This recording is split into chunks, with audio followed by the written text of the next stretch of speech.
आज हम बात करने जा रहे हैं जम्मू और कश्मीर के बारे में। एक ऐसी जगह जो अपने इतिहास, संस्कृति और समस्याओं के लिए मशहूर है। ये चर्चा है एक खास राज्य की जो सिर्फ एक भौगोलिक स्थल नहीं बल्कि विशेष परंपराओं और लोगों की कहानियों से भरा हुआ है। आइए हम इसकी कहानी को समझने की कोशिश करते हैं, शुरू से लेकर आज तक।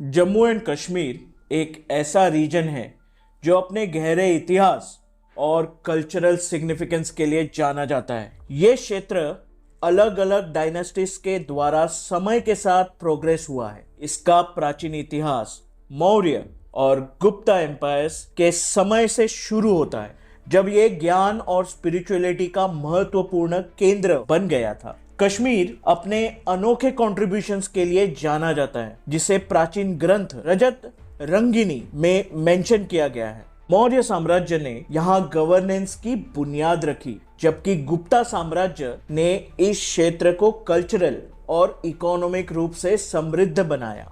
इनका प्रभाव उस समय की आर्ट और आर्किटेक्चर में दिखाई देता है। हिस्टोरियन रोमिला थापर अपने किताब अ हिस्ट्री ऑफ इंडिया में कहती हैं, कश्मीर सिर्फ एक जियोग्राफिकल एंटिटी नहीं था, बल्कि विविध कल्चर्स और ट्रेडिशंस का मेल्टिंग पॉट था। 9वीं सदी में गिलगिट शाही डायनेस्टी के आगमन से क्षेत्र ने एक शक्तिशाली बुद्धिस्ट राज्य का आउटबर्स्ट देखा, जो धीरे धीरे 14वीं सदी तक मुस्लिम रूल में बदल गया था। मुगलों का आगमन खास तौर पर एम्परर अकबर के समय एक सिग्निफिकेंट टर्निंग पॉइंट था। अकबर की रिलीजियस टॉलरेंस और इंटीग्रेशन की पॉलिसी ने एक यूनिक कल्चरल सिंथेसिस को जन्म दिया, जब उन्होंने कहा, in the kingdom of God all man are equal. इस समय आर्ट, लिटरेचर और आर्किटेक्चर के चमत्कार देखे गए, जो कश्मीर के फेमस मुगल गार्डन से प्रकट होते हैं। मुगलों का प्रभाव सोशल और पॉलिटिकल लैंडस्केप को बदलता है। सिर्फ गवर्नेंस नहीं, बल्कि एक रिच कल्चरल एक्सचेंज को भी प्रदर्शित करता है, जो कश्मीरी आइडेंटिटी के लिए महत्वपूर्ण है। फ्रांसिस रॉबिन्सन कहते हैं, the Mughal empires embrace of diverse tradition paved the way for a unique Kashmiri identity. इस इतिहास को और गहराई से समझने के लिए R.K. परमू की किताब history of Jammu and Kashmir को पढ़ना उपयोगी होगा, जो क्षेत्र के प्राचीन से आधुनिक समय तक के विकास पर प्रकाश डालती है। विभिन्न डायनेस्टीज का मिलन और उसका परिणाम कश्मीर की वाइब्रेंट हेरिटेज को समझने में एक इम्पोर्टेंट चैप्टर है। आज के समय में द हिंदू जैसे पब्लिकेशंस के कंटेम्परेरी एनालिसिस प्रोवाइड करते हैं। ये सारे सोर्सेस मिलकर हमें इस रीजन की समझ को गहरा करने में मदद करते हैं, जो सिर्फ एक जियोग्राफिकल एंटिटी नहीं बल्कि इतिहास, कल्चर और रेजिलियंस का एक रूपरेखा था।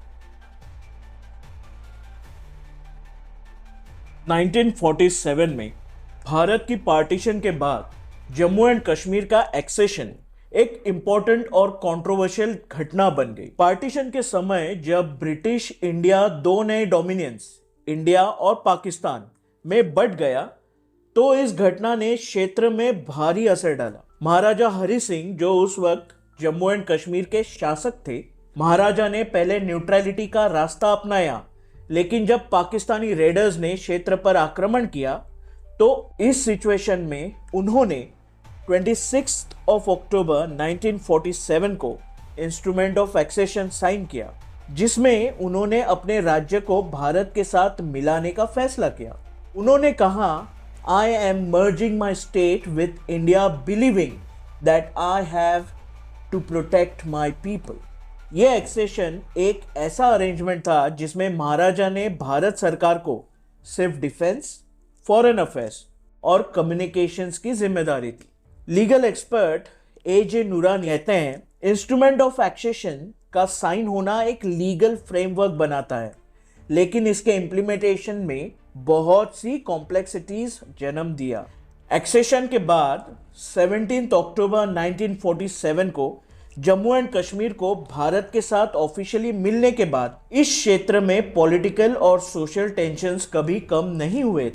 यह एक्सेशन ना सिर्फ एक लीगल एग्रीमेंट था, बल्कि यह एक ऐसा समय था जो आज तक कश्मीर की पॉलिटिक्स और सोसाइटी को भी प्रभावित कर रहा है। भारत और पाकिस्तान के बीच जम्मू एंड कश्मीर पर टेरिटोरियल क्लेम्स का टॉपिक हमेशा से एक इंटेंस इश्यू रहा है। 1947 में जब जम्मू एंड कश्मीर का एक्सेशन हुआ, तब से दोनों देशों ने इस क्षेत्र पर अपने अपने दावे किए। भारत इस क्षेत्र को अपने अखंडता का एक हिस्सा समझता है, जबकि पाकिस्तान इसे अपने लिए एक डिस्प्यूटेड टेरिटरी के रूप में देखता है। इस कॉन्टेक्स्ट में भारत का दावा है कि महाराजा हरि सिंह के साइन किए गए इंस्ट्रूमेंट ऑफ एक्सेशन के आधार पर जम्मू एंड कश्मीर भारत का हिस्सा है, जबकि पाकिस्तान का कहना है कि यह एक्सेशन इलीगल था क्योंकि लोगों की इच्छा के खिलाफ हुआ। इस टॉपिक पर लीगल पर्सपेक्टिव्स भी इंपॉर्टेंट है। यूनाइटेड नेशंस ने इस मुद्दे पर कुछ रेजोल्यूशंस पास किए। रेजोल्यूशन 47 1948 में साइन हुआ, जिसमें कहा गया कि कश्मीर के लोगों को अपना फ्यूचर का फैसला करने का पूरा अधिकार है। Legal expert A G. नूरानी कहते हैं, the voice of Kashmir should have been heard through those resolutions, but they were never seen as an effective solution. Pandit Jawaharlal Nehru, जो भारत के प्रधानमंत्री थे, उन्होंने कहा, the Kashmir issue is not just a territorial dispute, but it is also a social and human rights issue. Mohammad Ali Jinnah, Pakistan के पहले governor general, उन्होंने कहा, the people of Kashmir have the rights to decide their own future. आज भी Jammu and Kashmir का मुद्दा ना सिर्फ भारत और पाकिस्तान के बीच बल्कि विश्व भर में एक डिफिकल्ट इश्यू है। पाकिस्तान का जम्मू एंड कश्मीर में प्रभाव काफी गहरा है, जो कि अलग अलग फॉर्म्स में व्यक्त होता है। खास तौर पर पाकिस्तान स्पॉन्सर्ड सेपरेटिज्म के रूप में 1980 से लेकर आज तक पाकिस्तान ने कश्मीर में सेपरेटिस्ट मूवमेंट्स को सपोर्ट किया है, जिससे न सिर्फ सिक्योरिटी सिचुएशन खराब हुई है, बल्कि क्षेत्र की डेमोग्राफिक्स और इकोनॉमी पर भी भारी असर पड़ा है। मिलिटेंसी के बढ़ते प्रभाव ने क्षेत्र के लोगों की जिंदगी को प्रभावित किया है, जिसमें कई लोगों को अपने घर से निकलना पड़ा और कश्मीर की इकोनॉमी भी इससे कमजोर हुई है। इस टॉपिक पर जनरल कमर जावेद बाजवा, पाकिस्तान आर्मी के फॉर्मर चीफ, उन्होंने कहा है कि Kashmir is our strategic interest and we will never forget it. उनका ये बयान दिखाता है कि कश्मीर सिर्फ एक टेरिटोरियल डिस्प्यूट नहीं है, बल्कि पाकिस्तान के लिए एक नेशनल सिक्योरिटी कंसर्न भी है। मिलिटेंसी के असर से क्षेत्र की डेमोग्राफिक कंपोजिशन पर भी प्रभाव पड़ा है। लेट सीनियर जर्नलिस्ट जैसे कि शुजात बुखारी, उन्होंने अपने आर्टिकल में ये बताया है कि Kashmir youth are turning to militancy which is leading to a social and economic crisis. ये घटनाएं सिर्फ कश्मीर के अनुसार ही नहीं, बल्कि पूरे इंडिया की सिक्योरिटी लैंडस्केप पर भी प्रभाव डाल रही हैं। कश्मीर में मिलिटेंसी और सेपरेटिज्म के प्रभाव से क्षेत्र की इकोनॉमी पर भी भारी नुकसान उठा रहा है, जहां टूरिज्म, जो एक महत्वपूर्ण आर्थिक क्षेत्र है, वो भी प्रभावित हुआ है। इस विषय पर कश्मीर द अनटोल्ड स्टोरी की लेखिका हुमा कुरैशी लिखती हैं, the biggest threat to Kashmir's economy has been the decline of tourism which has resulted in the loss of livelihood of many people. आज भी पाकिस्तान का कश्मीर में प्रभाव एक ऐसा मुद्दा है जो ना सिर्फ भारत और पाकिस्तान के बीच के रिश्ते को प्रभावित करता है, बल्कि ग्लोबल सिक्योरिटी डायनामिक्स पर भी असर डालता है। पाकिस्तान से आने वाले आतंकवाद ने जम्मू और कश्मीर के जीवन पर गहरा असर डाला है। एक ऐसा क्षेत्र जो संघर्ष, पहचान और सहनशीलता के जटिल तनाव से भरा हुआ है। लाइन ऑफ कंट्रोल के पार आर्म्ड मिलिटेंट्स का प्रवेश न सिर्फ डर का एक लगातार माहौल बना रहा है, बल्कि इस क्षेत्र की सामाजिक आर्थिक ढांचे को भी डिस्टर्ब कर रहा है।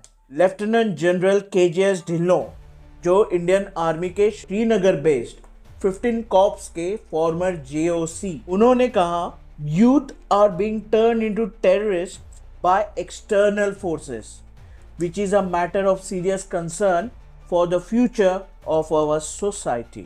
ये कोट जम्मू और कश्मीर में कई लोगों के सामने आने वाली समस्याओं को दर्शाता है, जहां आतंकवाद का प्रभाव जान और संपत्ति की हानि, डिस्प्लेसमेंट और आर्थिक विकास में रुकावट का कारण बन रहा है। ऐतिहासिक रूप से इस संघर्ष की जड़ें 1947 में भारत के विभाजन से जुड़ी हैं। इतिहासकार श्रीनाथ राघवन अपने किताब War and Peace in Modern India में जिक्र किया है, आतंकवादियों का घुसपैठ करना एक ऐसे हिंसा के चक्र को बढ़ावा देता है जो क्षेत्र में शांति और विकास के प्रयासों को जटिल बना देता है। द टाइम्स ऑफ इंडिया जैसे रिलायबल सोर्सेस की रिपोर्ट से पता चला है कि लोकल जनता अक्सर बड़े जियोपॉलिटिक्स के खेल में कोलैटरल डैमेज बन जाती हैं, जहां नागरिकों को लगातार खतरों और मिलिट्री कैंपेन का सामना करना पड़ता है। इसका प्रभाव निवासी के रोजाना जीवन में साफ दिखाई देता है, क्योंकि वे कर्फ्यू, इंटरनेट बंदी और सिक्योरिटी फोर्सेस की उपस्थिति का सामना करते हैं। इससे युवाओं में हेल्पलेसनेस का एहसास होता है, जो एक शांतिपूर्ण भविष्य के लिए सीमित अवसर प्रदान करता है। युवा मानसिक दबाव से जूझते हैं और कई विक्टिम्स ने हानि और ट्रॉमा की कहानियां सुनाई हैं। एक लोकल निवासी अमीना भट्ट ने अपने अनुभव को साझा किया। We live in constant fear, our dreams forever clouded by the violence of this wheel। संक्षिप्त रूप से पाकिस्तान से आने वाले आतंकवाद का जम्मू और कश्मीर पर प्रभाव एक बहुआयामी मुद्दा है, जो हिस्टोरिकल ग्रीवियंसेस और चल रहे हिंसा से बढ़ रहा है।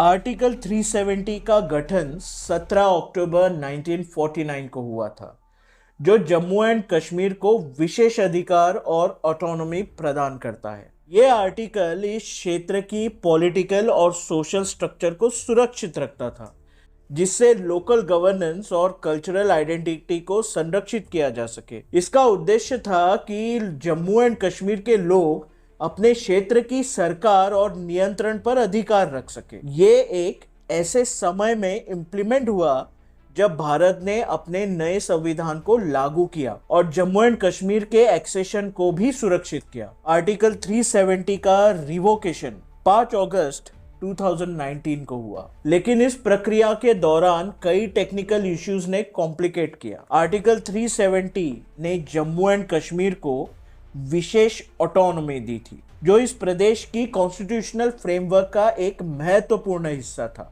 इस आर्टिकल को रिवोक करना न सिर्फ लीगल इम्प्लीकेशंस रखता था, बल्कि इसके कुछ टेक्निकल हर्डल्स भी थे। आर्टिकल 370 का रिवोकेशन करने के लिए सही कॉन्स्टिट्यूशनल प्रोसेस का पालन करना जरूरी था। इस आर्टिकल के तहत जम्मू एंड कश्मीर को एक अलग कॉन्स्टिट्यूशनल फ्रेमवर्क दिया गया था। पंकज मिश्रा इस पर कहते हैं, the abrogation of article 370 was not just a legal move, it represented a profound shift in the way India views its relationship with Kashmir। Jammu and Kashmir की लेजिस्लेटिव असेंबली तब डिसॉल्व्ड थी, इसलिए कोई भी लेजिस्लेटिव एक्शन लेना मुश्किल हो गया। Former chief minister Mehbooba Mufti ने इस पर कहा, without a legislative assembly this revocation raises the question of constitutional validity. Jammu and Kashmir की जनता के बीच इस रिवोकेशन के प्रति विरोध था। लोकल सेंटिमेंट्स और पॉलिटिकल क्लाइमेट को ध्यान में रखते हुए गवर्नमेंट को इस रिवोकेशन के परिणामों पर भी सोचना पड़ता। ये पब्लिक ओपोजिशन इस प्रक्रिया को और भी कॉम्प्लिकेट करता था। सीनियर जर्नलिस्ट बरखा दत्त कहती हैं, public sentiments have deep importance in the local politics of Kashmir. Article 370 का रिवोकेशन किसी भी समय जुडिशियरी की तरफ से स्क्रूटिनी होने की संभावना थी। इस प्रक्रिया को लेकर जुडिशियरी की डिसीजन का असर भी रिवोकेशन पर पड़ सकता था। लीगल एक्सपर्ट फैजान मुस्तफा कहते हैं, The Article 370 was temporary in the sense that Constitution Assembly of Jammu and Kashmir was given the right to modify, delete, retain it. The Constitution Assembly of Kashmir decided in its wisdom and rightly so to retain it. Revoke करने के दौरान ये technical issues ने ना सिर्फ इस प्रक्रिया को कॉम्प्लेक्स बनाया बल्कि इसकी कॉन्स्टिट्यूशनल वैलिडिटी को लेकर सवालों को भी जन्म दिया। ये समस्याएं सरकार के लिए एक चुनौती बनी हुई थी जो कि जम्मू एंड कश्मीर की पॉलिटिकल स्टेबिलिटी और लीगल फ्रेमवर्क पर प्रभाव डाल रही थी। भारतीय जनता पार्टी ने आर्टिकल 370 को रिवोक करने के लिए एक विशेष स्ट्रैटेजी अपनाई जो पॉलिटिकल, लीगल और स्ट्रैटेजिक एस्पेक्ट्स का मेल था।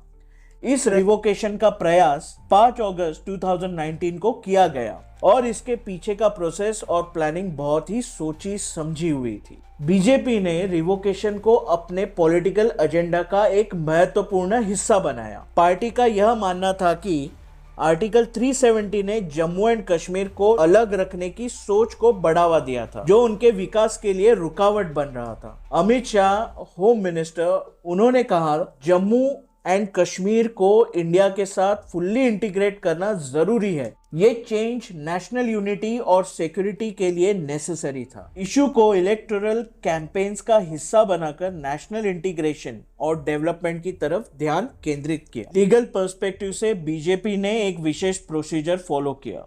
आर्टिकल 370 को रिवोक करने के लिए उन्होंने प्रेसिडेंशियल ऑर्डर का सहारा लिया जिससे आर्टिकल 370 के प्रोविजंस को खत्म किया जा सके। अगस्त 2019 में प्रेसिडेंट का ऑर्डर आया जिसमें कहा गया कि इंडियन कॉन्स्टिट्यूशन के सारे प्रोविजंस जम्मू एंड कश्मीर पर भी लागू होंगे और अब सभी इंडियन स्टेट्स के लिए एक ही कॉन्स्टिट्यूशन होगा। ये ऑर्डर जम्मू एंड कश्मीर की सरकार की सहमति के साथ दिया गया जो उस वक्त गवर्नर के द्वारा था क्योंकि वहां प्रेसिडेंट्स रूल था। ऑर्डर को आर्टिकल 370 की तीसरी धारा का इस्तेमाल करके इशू किया गया जो प्रेसिडेंट को ये अधिकार देता है कि वो इस आर्टिकल को इनऑपरेटिव डिक्लेयर करे अगर जम्मू एंड कश्मीर की कॉन्स्टिट्यूएंट असेंबली से सुझाव मिला हो।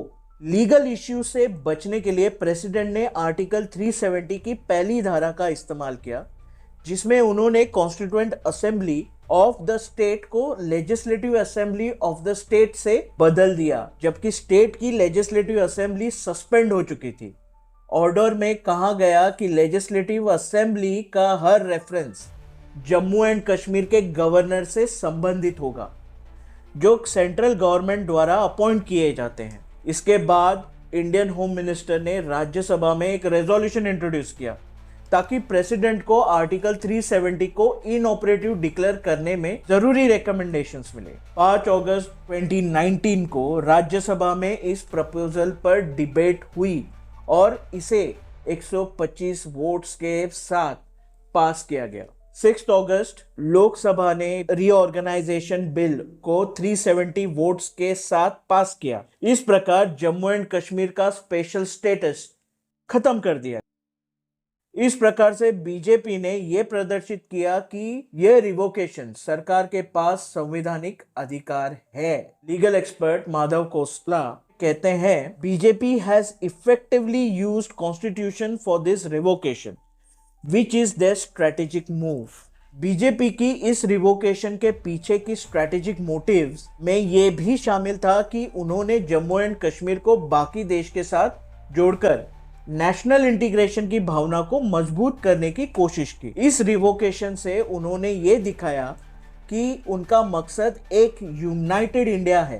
बीजेपी लीडर राम माधव ने कहा Jammu and Kashmir is now part of India and can not be separated from it. इस प्रकार बीजेपी की स्ट्रेटेजी ने आर्टिकल 370 को रिवोक करने के लिए एक मल्टीफेसेटेड अप्रोच का इस्तेमाल किया जिसमें पॉलिटिकल और लीगल दोनों ही पहलुओं को ध्यान में रखा गया। इस रिवोकेशन ने न सिर्फ जम्मू एंड कश्मीर की पॉलिटिक्स को बदला, बल्कि इसे पूरे देश की संवैधानिक और पॉलिटिकल लैंडस्केप पर भी गहरा असर पड़ा। अगस्त 2019 में आर्टिकल 370 की रिवोकेशन के बाद कश्मीर ने गवर्नेंस और इंफ्रास्ट्रक्चर डेवलपमेंट में सिग्निफिकेंट चेंजेस देखे। इंडियन गवर्नमेंट ने वेरियस प्रोजेक्ट शुरू किए जो रीजन की कनेक्टिविटी और इकोनॉमिक स्टेबिलिटी को इम्प्रूव करने पर फोकस करते हैं, ताकि local quality of life enhance हो सके। इंफ्रास्ट्रक्चर प्रोजेक्ट्स पोस्ट रिवोकेशन का की फोकस एरिया रहे हैं। Roads, bridges, tourist hubs, tunnels, railway connectivity, housing की construction, universities, AIIMS and IIMs, इन सब के कंस्ट्रक्शन में तेजी आई जो रीजन में बेटर कनेक्टिविटी एनेबल कर रही है। प्राइम मिनिस्टर्स डेवलपमेंट पैकेज, इसका एम था फाइनेंशियल असिस्टेंस प्रोवाइड करना ताकि वेरियस प्रोजेक्ट्स कंप्लीट हो सके, इंक्लूडिंग जोजिला पास टनल का कंप्लीशन जो ऑल वेदर कनेक्टिविटी इंश्योर करता है। मिनिस्ट्री ऑफ होम अफेयर्स के अकॉर्डिंग 1600 किलोमीटर से ज्यादा रोड्स कंस्ट्रक्ट किए गए हैं जो ट्रैवल टाइम को सिग्निफिकेंटली रिड्यूस करते हैं और रिमोट एरियाज तक एक्सेस इंप्रूव करते हैं। गवर्नमेंट ने कई वेलफेयर स्कीम्स लॉन्च की है जो लोकल पॉपुलेस की सोशियो इकोनॉमिक कंडीशंस को अपलिफ्ट करने के लिए डिजाइन की गई हैं। प्रोग्राम्स जैसे कि PM किसान और Mahatma Gandhi national rural employment guarantee act farmers को फाइनेंशियल सपोर्ट प्रोवाइड करने और एम्प्लॉयमेंट अपॉर्चुनिटीज इंश्योर करने में इंस्ट्रूमेंटल रहे हैं। गवर्नमेंट के रिपोर्ट के अकॉर्डिंग 7 लाख से ज्यादा फैमिलीज ने इन इनिशिएटिव से बेनिफिट लिया है जो लाइवलीहुड पर टेंजिबल इम्पैक्ट दिखाता है। लोकल सिटीजन्स ने गवर्नेंस में चेंजेस के बारे में मिक्स्ड एक्सपीरियंसेस शेयर किए। लेफ्टिनेंट गवर्नर मनोज सिन्हा, उन्होंने कहा हमारी फोकस सस्टेनेबल डेवलपमेंट पर है और यह इंश्योर करना है कि गवर्नेंस के बेनिफिट्स हर सिटीजन तक पहुंचे। हम जम्मू एंड कश्मीर को इकोनॉमिक एक्टिविटी का एक हब बनाना चाहते हैं। ये कोड गवर्नमेंट के इंक्लूसिव ग्रोथ कमिटमेंट को अंडरस्कोर करती है। पोस्ट रिवोकेशन लैंडस्केप कश्मीर का सिग्निफिकेंट इंफ्रास्ट्रक्चर एडवांसमेंट्स और गवर्नमेंट इनिशिएटिव से भरा हुआ है जो लोकल सिटीजन्स की जिंदगी को बेहतर बनाने पर फोकस करता है, जबकि चैलेंजेस अभी भी हैं। ऑनगोइंग एफर्ट्स से डेवलप्ड और इंटीग्रेटेड रीजन की तरफ कॉन्सर्टेड पुश को सिग्निफाई करता है। आगे चलकर असली टेस्ट ये होगा कि इन बेनिफिट्स को हर सेगमेंट तक पहुंचाया जा सके ताकि ट्रस्ट और डेवलपमेंट का एनवायरनमेंट बन जाए।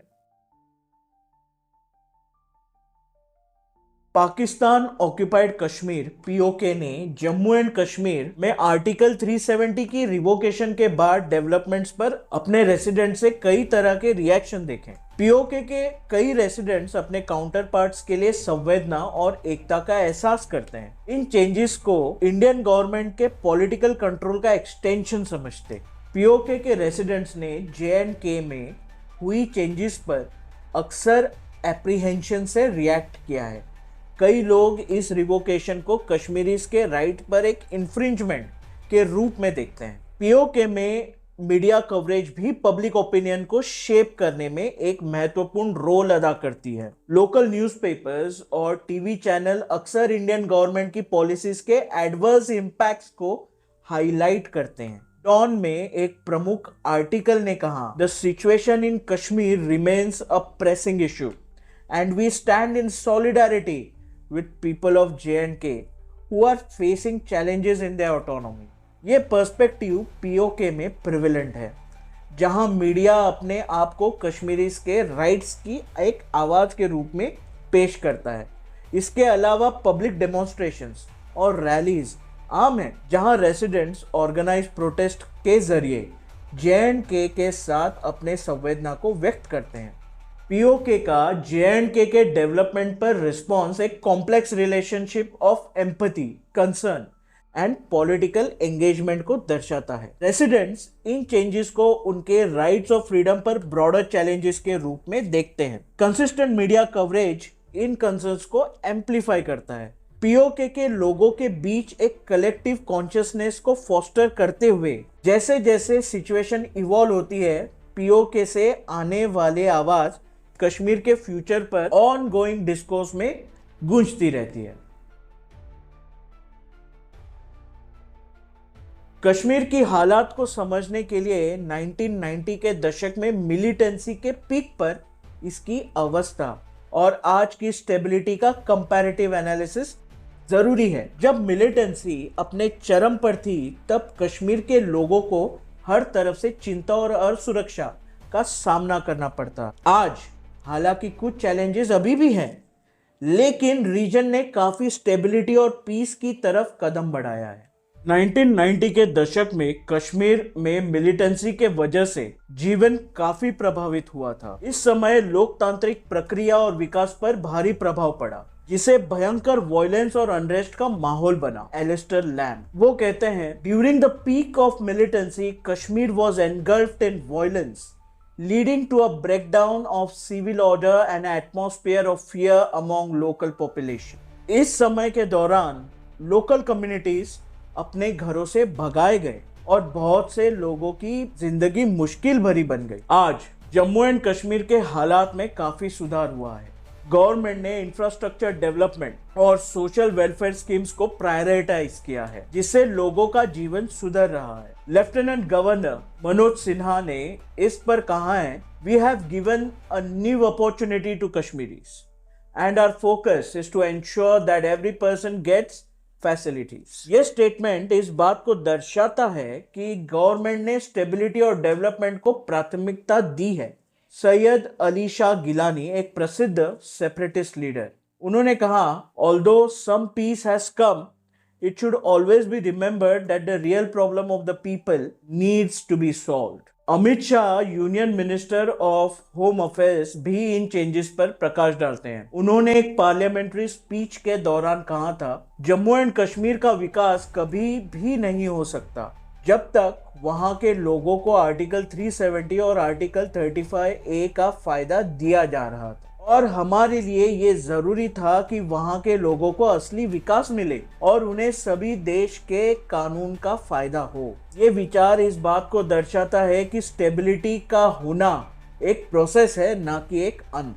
कश्मीर के पिछले और वर्तमान हालात के ये कंपैरेटिव एनालिसिस दर्शाते हैं कि कैसे रीजन ने भयानक दशा से स्टेबिलिटी की तरफ कदम बढ़ाया है। ये हमेशा याद रखना चाहिए कि ये चेंजेस सिर्फ गवर्नेंस और इंफ्रास्ट्रक्चर के नहीं, बल्कि लोगों की सोच और उनके अधिकारों के प्रति उनकी समझ में भी सुधार लाने वाले हैं। जम्मू एंड कश्मीर का भविष्य अभी भी पॉलिटिकल कॉम्प्लिकेशंस और सोशल चैलेंजेस से भरा हुआ है। इन सब पहलुओं को समझना बहुत जरूरी है। उम्मीद है कि आपको हमारे ओपिनियन जम्मू एंड कश्मीर की कहानी और उसकी एडमिनिस्ट्रेटिव और सोशल एक्टिविटी को समझने में मदद करेगी। अगर ये कंटेंट आपको अच्छा लगा हो तो इस चैनल को जरूर सपोर्ट कीजिए, वीडियो पर जरूर लाइक कीजिए, कमेंट भी कीजिए।